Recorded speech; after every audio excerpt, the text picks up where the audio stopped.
Amis, prenez place et installez-vous confortablement. Pour ce livre, je vais simplement lire, tel un dictionnaire, tout un tas de termes japonais qui auront pour but de décoder la société japonaise et comment celle-ci s'est construite à travers les siècles. Donc le premier terme est ageashi, qui veut dire trébucher sur sa propre langue. Les Japonais se sont traditionnellement méfiés des gens qui savent parler.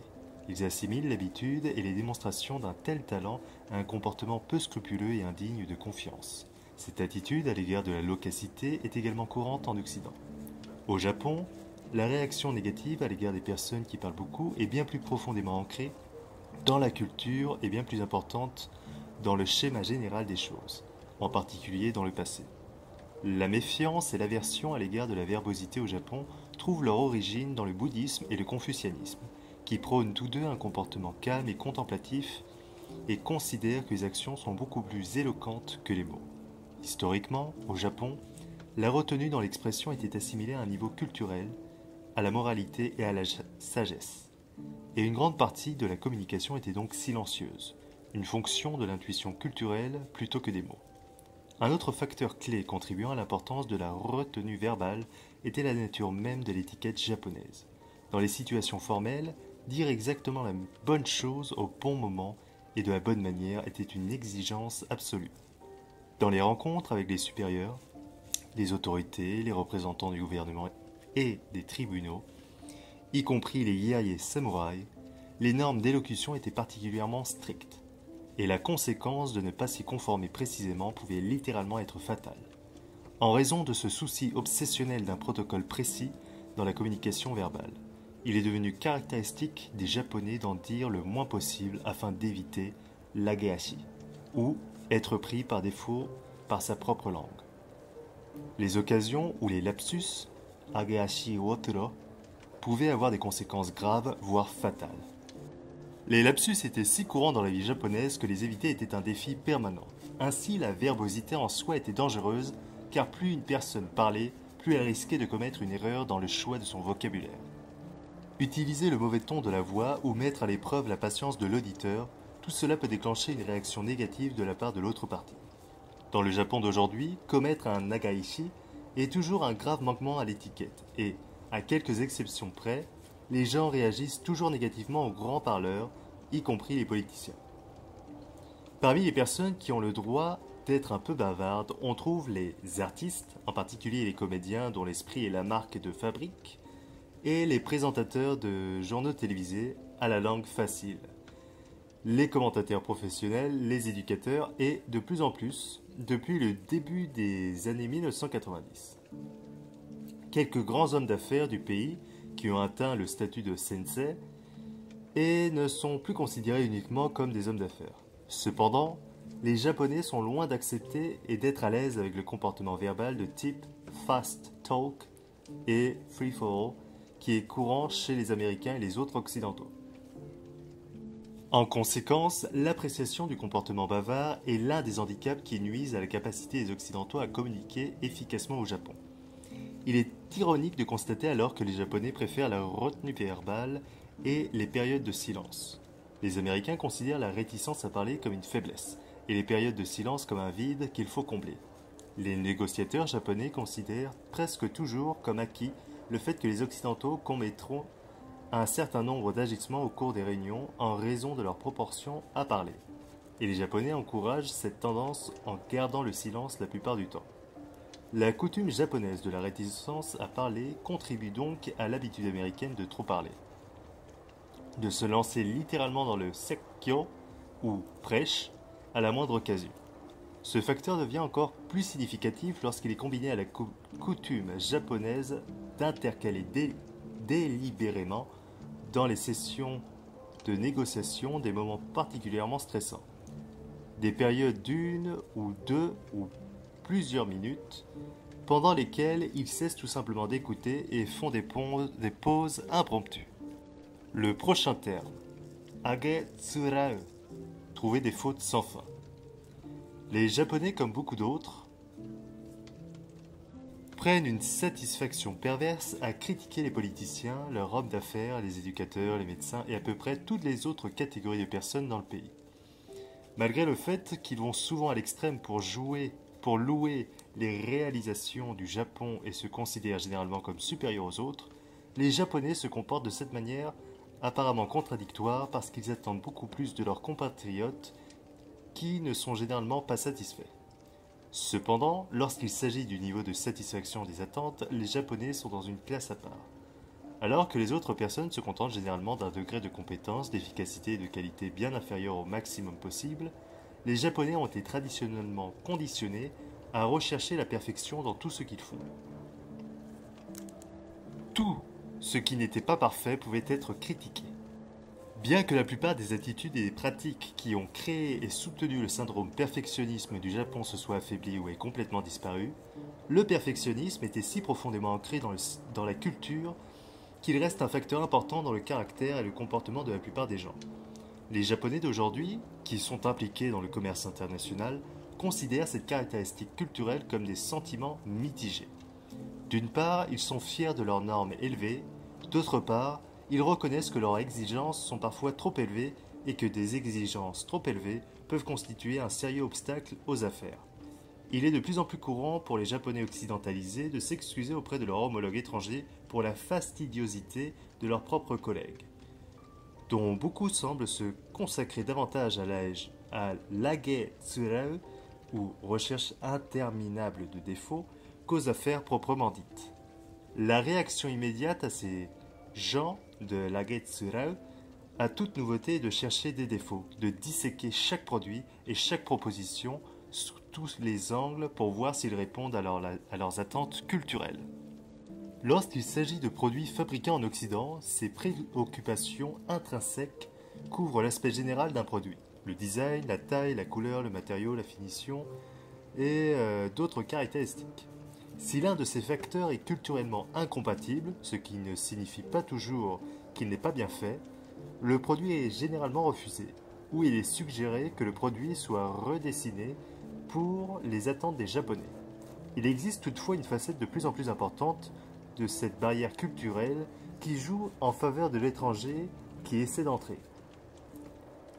Les importateurs ou acheteurs japonais qui décident de ce qui se vendra et de ce qui ne se vendra pas sur le marché japonais. En particulier, les plus anciens sont souvent en retard sur leur temps. Le prochain terme, Aiso Warai. Méfiez-vous des faux sourires. L'une des histoires dénigrantes que les Occidentaux avaient l'habitude de raconter sur les Japonais, et sur les autres Asiatiques également, était qu'ils avaient si peu de respect pour la vie humaine que lorsqu'un membre de leur famille ou un proche subissait une grave tragédie ou mourait, ils riaient au lieu de pleurer. En réalité, lorsqu'ils étaient confrontés à la tragédie et à la mort, les Japonais souffraient des affres de la douleur tout autant que les autres. Mais ils avaient été conditionnés par leur culture à réprimer leurs émotions en public afin de ne pas bouleverser ou embarrasser les autres. Le sourire qu'ils affichaient au monde extérieur était leur façon de cacher leurs propres sentiments et de protéger les autres. Le conditionnement culturel responsable de ce comportement traditionnel a pratiquement disparu de la société japonaise. L'affichage d'émotions fortes en public n'est plus tabou et se voit souvent.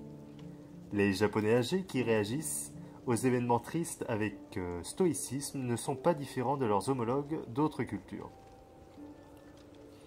En certaines occasions, cependant, l'aiso warai, ou faux sourire, est un aspect important du comportement japonais contemporain.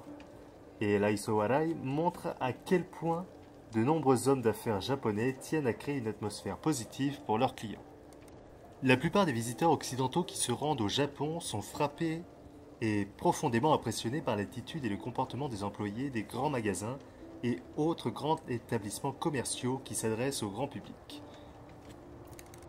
Il n'y a peu ou pas d'expressions moroses et en règle générale, les employés se montrent amicaux et désireux d'aider les gens.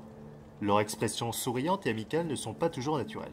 Cependant, le fait d'avoir une attitude agréable n'est pas laissé à la discrétion des employés.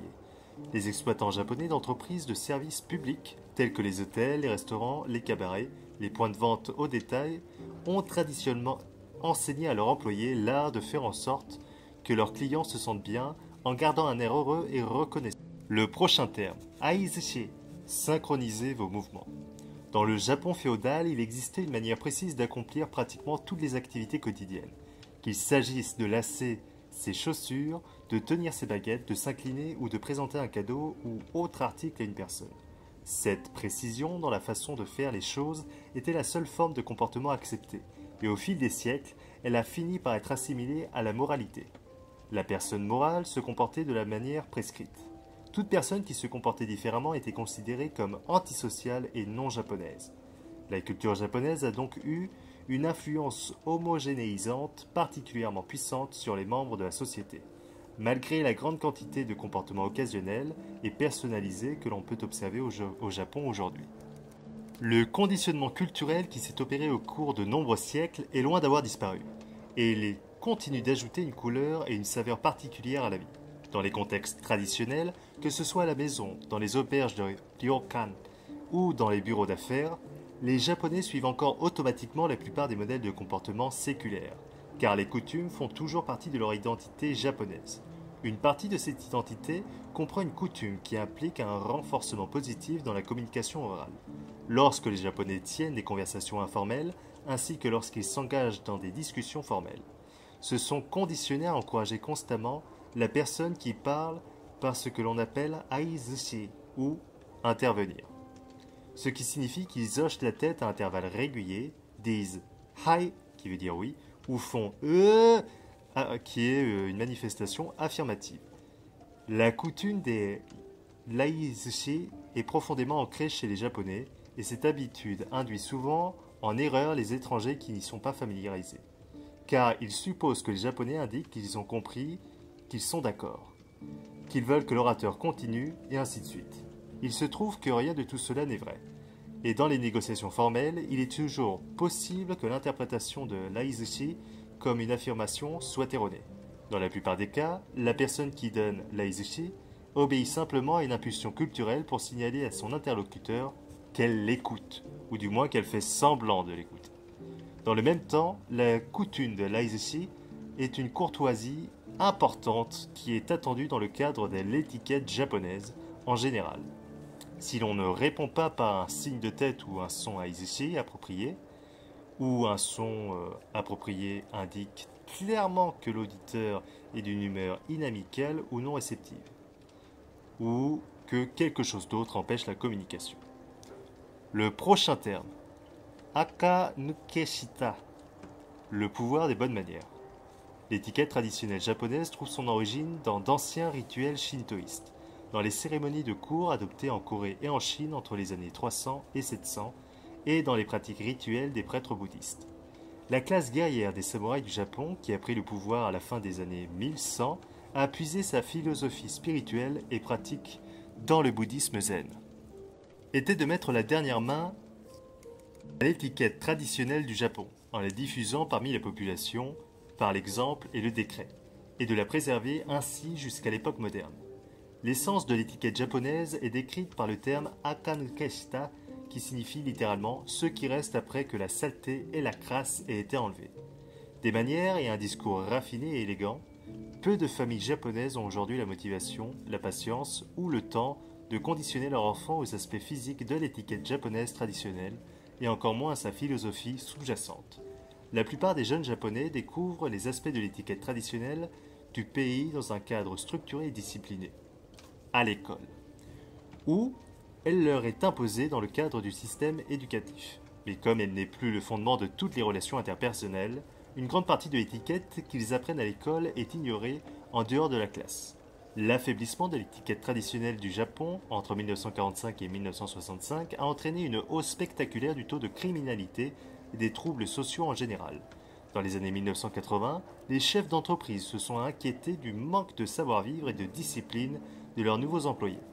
Et de nombreuses entreprises ont commencé à parrainer des programmes de formation intensive destinés à éliminer la saleté et la crasse de ces derniers. Depuis lors, les normes comportementales établies sur le lieu de travail ont joué un rôle plus important dans la préservation de l'étiquette japonaise que la maison et l'école réunies. Les entreprises qui servent directement le public sont particulièrement strictes dans leurs normes de comportement des employés. La plupart des Occidentaux continuent de trouver l'étiquette japonaise à la fois impressionnante et intimidante. Les Américains en particulier sont mal à l'aise en présence des personnes Akanuskeshita qui parlent également une autre langue. Trop souvent, les Occidentaux vont trop loin dans leur tentative d'accommoder les Japonais et de ne pas paraître mal élevés. Ils font trop d'éloges des Japonais et réduisent leurs attentes par rapport à ce qu'ils espèrent obtenir des Japonais. Le prochain terme, Akirame ga warui. Autrement dit, nous ne savons pas comment arrêter. La défaite du Japon lors de la Seconde Guerre mondiale a été l'événement le plus important et le plus traumatisant de la longue histoire du pays. Au début du printemps 1945, il était devenu plus qu'évident que le pays avait perdu une guerre pour la première fois de son histoire.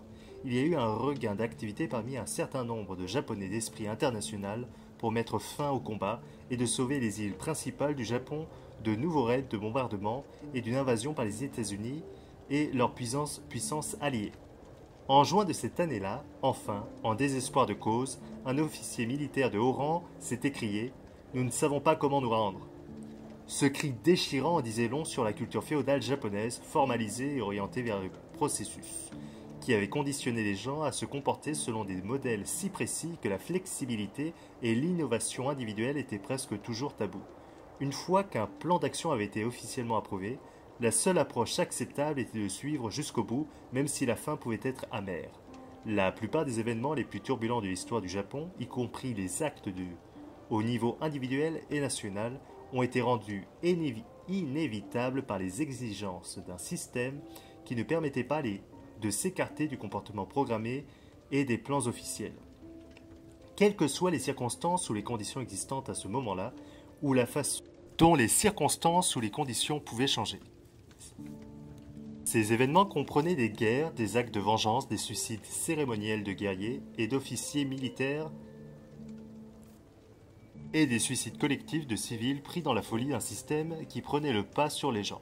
Puis après la fin de la guerre du Pacifique en août 1945, les dirigeants politiques et économiques du Japon ont commencé à se concentrer sur la reconstruction de la nation avec toutes les compétences considérables et l'énergie qu'ils avaient précédemment consacrée à l'effort de guerre. Les travailleurs et les cadres étaient programmés pour réussir. La journée de travail de 8 heures et la semaine de 40 heures n'existaient pas. Le pays tout entier est devenu une ruche d'activités incessantes. Les gens travaillaient avec ce qui a été décrit comme une furie brûlante, en partie pour expier la honte d'avoir échoué à la guerre, mais aussi pour satisfaire l'obsession de prouver qu'ils étaient un peuple supérieur. La situation est finalement devenue si grave que le gouvernement, bien que pris dans le même engrenage féodal de la poursuite aveugle de ses objectifs, a commencé à exhorter les chefs d'entreprise et les employés à réduire leur temps de travail et à développer une vie sociale. Aujourd'hui, la plupart des travailleurs japonais travaillent 5 jours par semaine et l'industrie des loisirs est en plein essor. Mais la majorité des cadres japonais continuent de souffrir du conditionnement Akirame ga warui qui les a fait travailler comme des drones. Le prochain terme, Akiramenai, faire ou mourir. L'histoire du Japon est jalonnée d'innombrables incidents au cours desquels les personnes se sont retrouvées dans des situations de vie ou de mort et ont choisi de mourir plutôt que de vivre. Beaucoup de ces innocents impliquaient des samouraïs, des ninjas ou des soldats, d'autres gens ordinaires. Il existe également de nombreux incidents historiques dans lesquels les personnes impliquées ont choisi de mourir, souvent de leurs propres mains, bien que leur situation n'ait pas mis leur vie en danger, ou même désespérées du point de vue occidental. Certaines des anecdotes les plus célèbres de l'histoire du Japon concernent des personnes qui se sont suicidées afin d'attirer l'attention sur un problème ou sur une faute de leurs supérieurs. Une coutume qui est également courante dans d'autres pays d'Asie. Au Vietnam et ailleurs en Asie du Sud-Est, des moines se sont aspergés d'essence et se sont immolés par le feu en guise de protestation. Bien sûr, la volonté de mourir est pour un principe ou pour le bien d'autrui existe aussi dans d'autres cultures. Mais la volonté des Japonais de se sacrifier va traditionnellement bien au-delà de l'ordinaire. Historiquement, la culture japonaise dans son ensemble a généralement été celle du sacrifice de soi des individus, réprimant et de nier leur individualité au service de leur famille, de leur communauté, de leur employeur et de leur pays. Une autre facette de ce conditionnement culturel au sacrifice de soi s'est produite à un niveau purement personnel. Les Japonais ont été programmés pour persévérer dans tout ce qu'ils entreprennent, quels que soient les obstacles et les difficultés qu'ils rencontrent. Ce conditionnement était si poussé dans le passé que la persévérance est devenue automatique.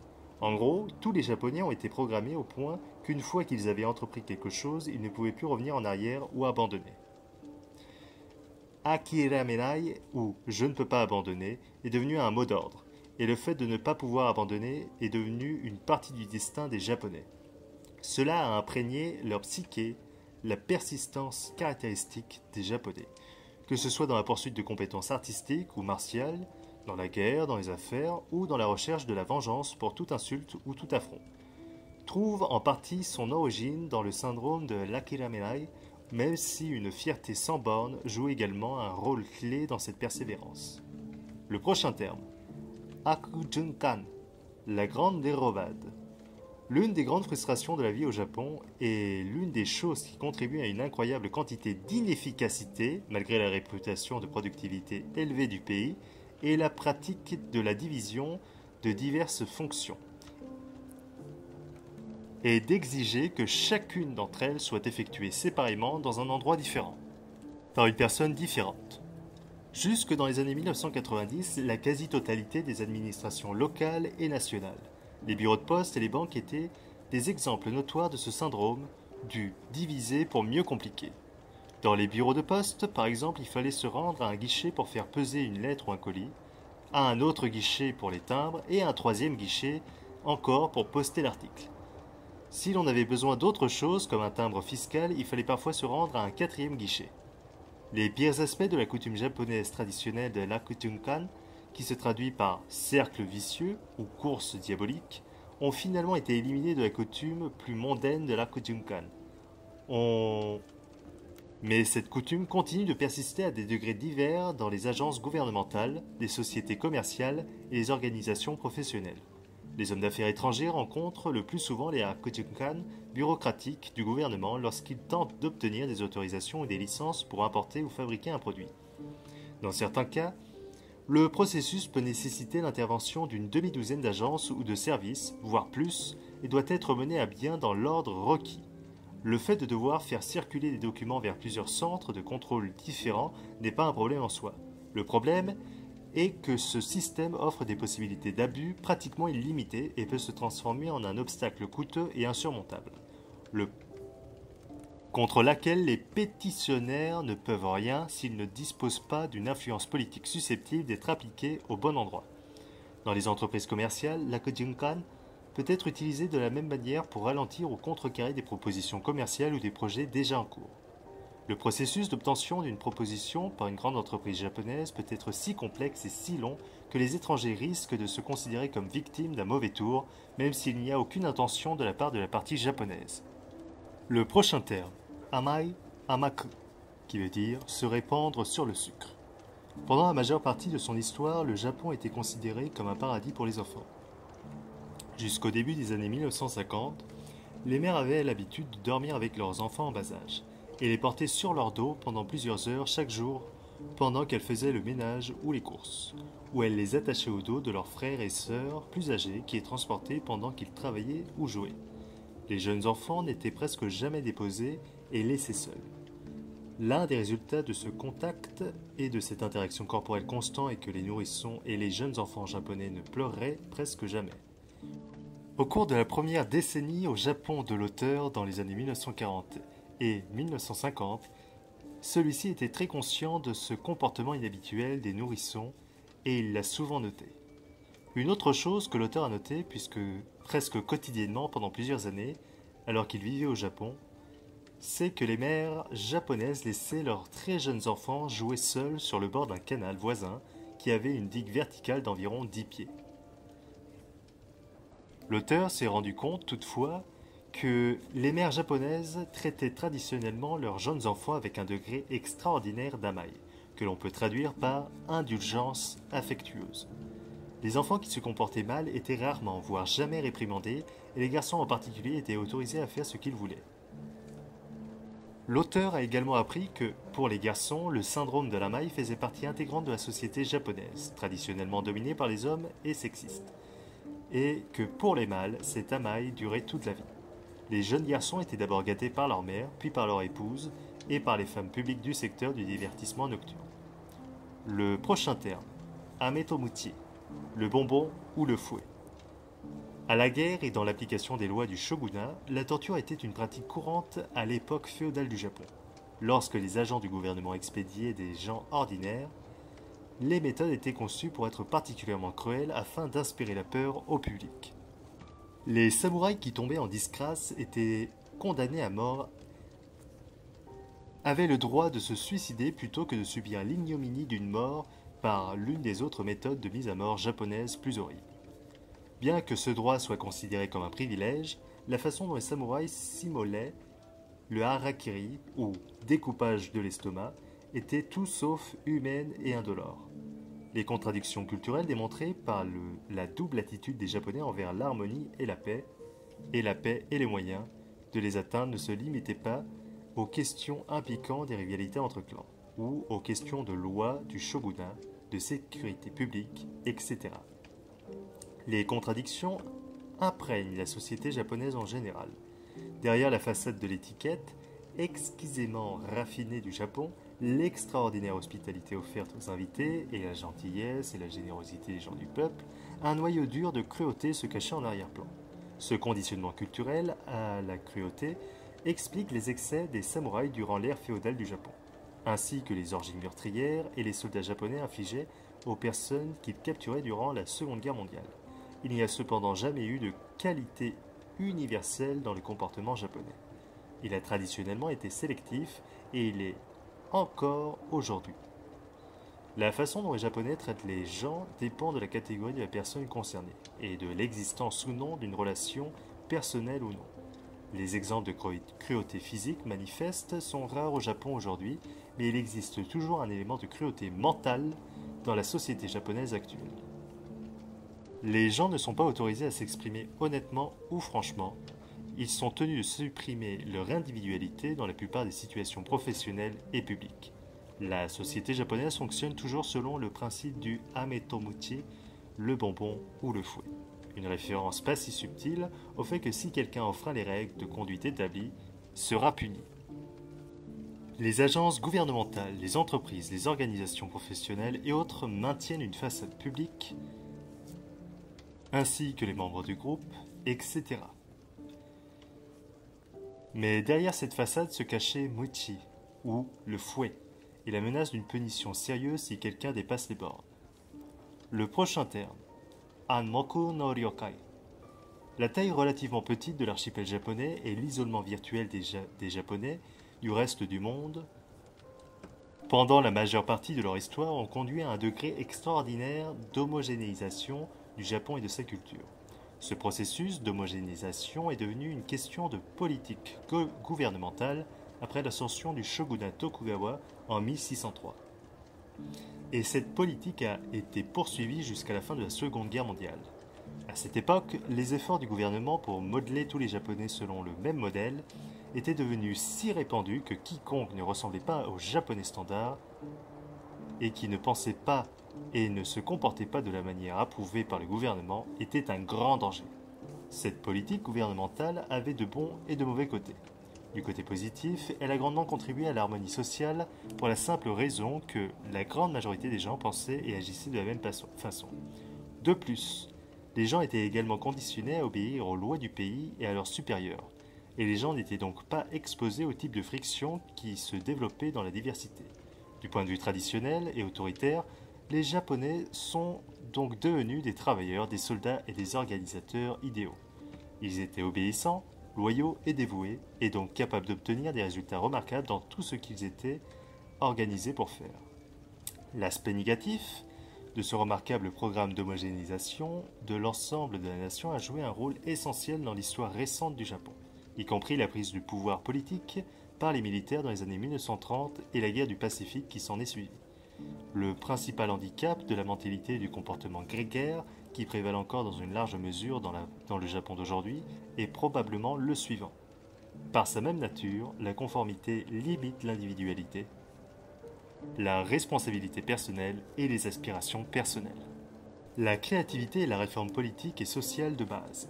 Les Japonais sont très conscients à la fois de leur homogénéité et de l'étiquette sociale et des coutumes qui les différencient des autres. et ils utilisent consciemment ces deux facteurs dans leur relation avec les non-japonais, parfois comme une tactique pour atteindre leurs objectifs, et d'autres fois comme une excuse pour retarder les choses ou ne rien faire du tout. Le prochain terme est Anshinkan, qui veut dire construire la paix de l'esprit. Presque immédiatement après l'ouverture forcée du Japon au monde occidental, dans les années 1850, et l'industrialisation de l'économie du pays qui s'en est suivie. Les Japonais sont devenus célèbres pour avoir copié les produits occidentaux.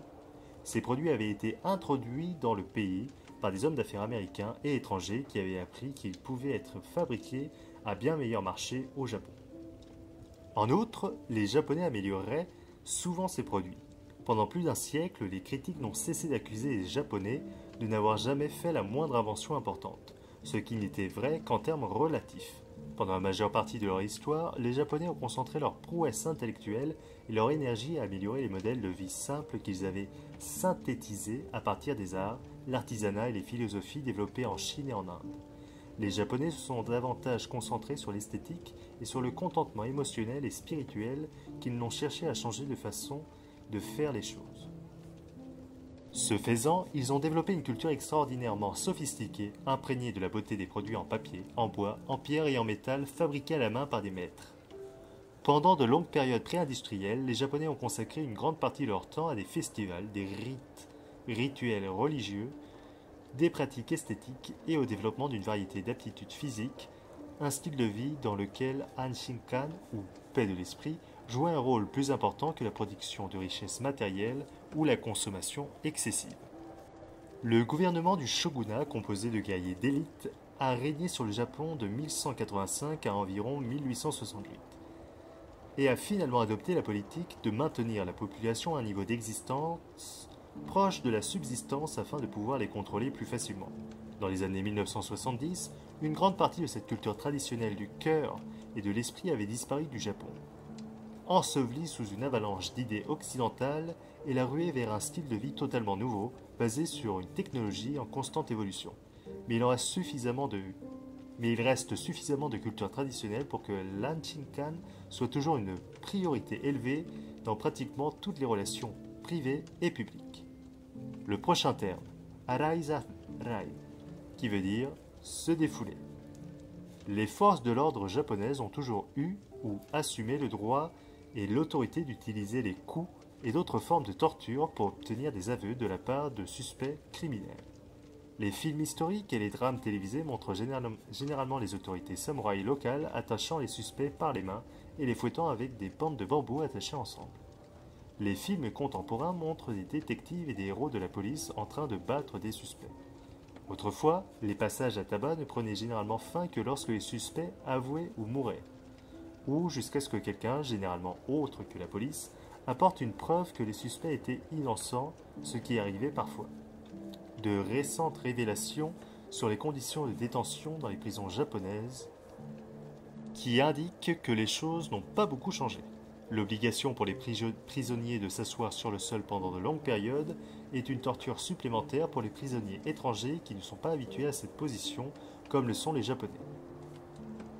Une autre caractéristique de la justice japonaise, qui est aussi vraie aujourd'hui qu'elle était dans le passé, est l'importance de l'aveu de culpabilité et de l'expression de remords. Pour les Japonais, refuser d'avouer un crime est aussi grave, voire pire, que de le commettre. À l'époque féodale du Japon, la peine pour divers crimes était la mort, quels que soient les remords exprimés. Mais il arrivait aussi que l'expression de remords donne lieu à un traitement extraordinairement clément selon les normes de l'époque. Dans le Japon d'aujourd'hui, Araizarai, tout laver ou tout dire, lorsqu'on est confronté à des accusations de méfaits, est considéré comme une obligation sacrée que personne ne peut refuser d'honorer. La coutume de la Raisarai est particulièrement importante lorsqu'il s'agit de crimes en col blanc. Les dirigeants d'entreprises, les politiciens et autres personnes de ce genre qui sont arrêtés et accusés d'actes criminels disent généralement tout, et ils bénéficient de réductions de peine pour leur contribution et leur coopération. Les Japonais attendent naturellement que les personnes arrêtées qu'elles fassent l'arazarai sans faire usage de la force, quelle qu'elle soit. Il s'agit apparemment d'une survivance de l'époque où la seule façon d'éviter les lourde torture était d'avouer rapidement. La tendance des suspects étrangers à clamer leur innocence et à refuser de reconnaître leur culpabilité frappe les Japonais comme étant à la fois arrogants et irrationnels. Ayant été forcés de vivre avec l'arrogance du shogunat et des samouraïs pendant plusieurs générations, les Japonais sont exceptionnellement sensibles à ce genre de comportement. Le prochain terme est Arasagashi, qui se traduit par une nation de pinailleurs. Lorsque les Occidentaux ont rencontré pour la première fois le système d'écriture japonais, qui est une adaptation du système chinois, beaucoup plus ancien et complexe, ils ont réagi de manière diverse. Certains d'entre eux ont été impressionnés par les aspects esthétiques de la langue lorsqu'elle était écrite, ou plus exactement dessinée en calligraphie stylisée. D'autres étaient dépassés par la complexité et l'énormité du système et fuyaient toute tentative d'apprentissage. D'autres encore considéraient les Japonais avec un certain degré d'arrogance. Suffisamment arrogants pour avoir adopté une façon d'écrire aussi difficile, persuadés que ce système était un handicap qu'il serait impossible de surmonter. La façon japonaise d'écrire a en effet été une bénédiction mitigée, mais le temps qui passe a, l'auteur croit, fait pencher la balance du côté de l'écriture. De sorte que, à bien des égards, ses avantages l'emportent désormais sur ses inconvénients. L'avantage fondamental du système d'écriture japonais découle en fait de sa complexité, du degré d'effort et de la longue période de temps nécessaire pour apprendre à l'écrire et à le lire. Cet effort, qui commence naturellement dans l'enfance, a une influence extraordinaire sur l'attitude mentale, les aptitudes manuelles ainsi que le caractère du japonais. Tous les jeunes japonais doivent apprendre la patience, la persévérance, un degré considérable de dextérité manuelle, l'appréciation de l'harmonie graphique et une certaine familiarité avec l'esthétique afin de maîtriser les idéogrammes utilisés pour écrire leur langue. Cette discipline et la formation que les Japonais doivent suivre pour apprendre à lire et à écrire leur propre langue suffisent à les distinguer de beaucoup d'autres peuples et leur confèrent des avantages qui perdurent tout au long de leur vie lorsque le système d'écriture japonais, qui est évidemment très précis et exigeant, est combiné à d'autres activités traditionnelles qui requièrent des formes et des processus tout aussi précis. L'influence globale sur la vie des Japonais est très importante. Pour les Japonais, la fabrication de n'importe quel objet requiert une attention extraordinaire dans les moindres détails, un facteur qui les place parmi les personnes les plus exigeantes du monde. Les Japonais ont été conditionnés à être compulsifs en ce qui concerne les formes et les processus et à identifier et étiqueter chaque chose en fonction de son statut et de son rôle. Et le mot pour cette caractéristique en japonais est arasagashi, qui se traduit joliment en anglais par nitpicking et en français par pinailleur. Dans le passé, de nombreux produits étrangers échouaient sur le marché japonais parce qu'ils étaient inférieurs aux normes de qualité acceptables pour les Japonais, ou parce qu'ils n'étaient pas proprement finis. Des fils restaient accrochés aux vêtements, ou l'intérieur ou le dessus du produit était rugueux et peu attrayant. Les normes de conception et de finition des produits au Japon ont évolué il y a des siècles grâce au système d'apprentissage dans les industries artisanales. Cette approche exigeait une perfection virtuelle, quelle que soit la banalité du produit. Ce qui fait que les ustensiles de cuisine ordinaires sont typiquement des œuvres d'art en céramique et en lac. Le conditionnement culturel qui transforme tous les Japonais en arasagashi modérés s'est considérablement atténué au cours des dernières décennies. Il est encore suffisamment présent dans le système éducatif et dans le processus global d'acculturation pour que même la plus jeune génération ait un regard critique qui les distingue de ses homologues de la plupart des pays occidentaux. Quiconque a l'intention de vendre quoi que ce soit au Japon devrait être conscient de la nature arasagashi des Japonais avant de se lancer pour éviter de la prendre à la dure et coûteuse manière. Bien, j'espère que vous avez apprécié notre échange de ce jour. Je vous donne le au revoir en espérant échanger avec vous de nouveau.